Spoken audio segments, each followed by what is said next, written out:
the time of year, hackers never slow down. Even during a pandemic, they're busy preying on everyone as so many people are spending time inside and using the internet daily. The internet, as you connects us all together, right? So that's the major platform where the major hacks happen. And what hackers try to do is always target the weakest link. And unfortunately, the weakest link sometimes in cybersecurity is us, the humans. The main point of attack is through phishing emails. Once we open that malicious email and click the link, the hackers make their move. They can download the payload of their attack, which is basically some sort of a code that leverages some weakness in the system that we have, or it runs in the background and it can steal information from our devices, leaks that information, reports to the mothership, which is the hacker, and basically spy on us with whatever we do. Or it could do something else. It could encrypt our information, and then they ask us, hey, you know what? You have important data on this computer or on this device, and now I'm not going to give you that data unless you pay ransom, and that's what we call the ransomware. Smart devices like phones, security cameras, TVs, and more are other outlets for hackers to easily plant their seed. We all have smart devices in our homes, and the problem, sometimes we get to be selecting devices that are really cheap compared to others, and those devices are cheap for a reason. They've been rushed into market to deliver that service, but security didn't come from the design perspective. Security came as an afterthought. Sticking to budget-friendly devices and neglecting to set a username and password on your devices are ways to expose yourself.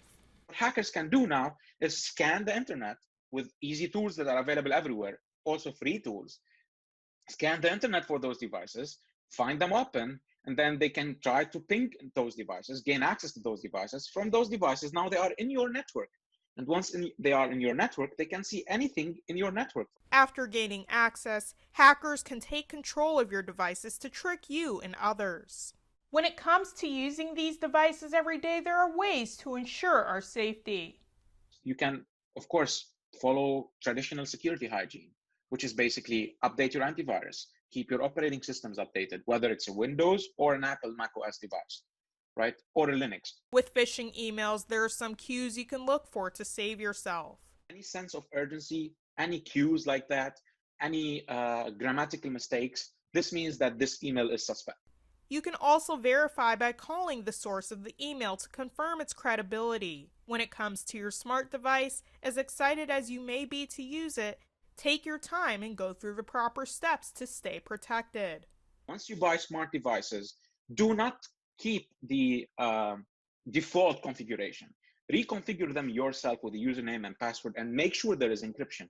Read the specs of the device. Invest more, a little bit more for a more advanced device that could do encryption rather than a cheap device, because you are exposing yourself.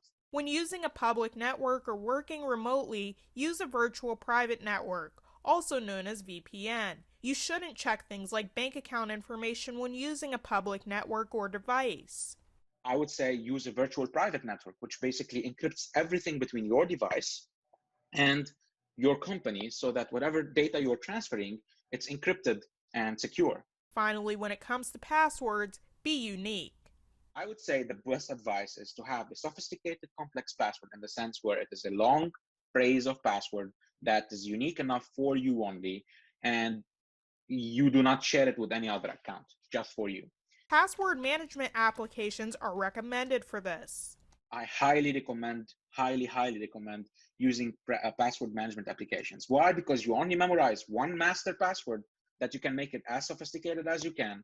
And that password management is a kind of a vault that encrypts all other passwords for you, generates passwords that are secure for you and not easy to even memorize, and updates them regularly for you as well, if you choose to. With these tips in mind, make your virtual world more secure. Odessa Meredith, YourErie.com.